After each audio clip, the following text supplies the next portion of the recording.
Hi, Namaste. We are already making a RGB headlight. So you can say these lights is individual light headlight. This is the saffron color, this is the white color, and this is the green color. These colors are used for the national flag, and this we made with a headlight.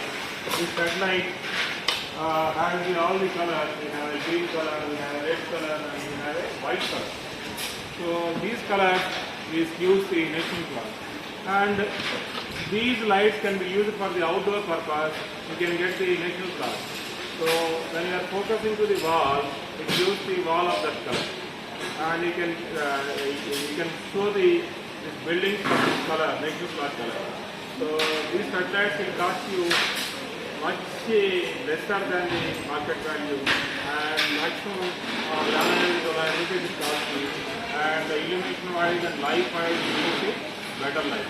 So these are regular headlight, the regular light, but the only color of the LED is changing. So use the Gloled, these color lights for your building to highlight the national flag. Thank you.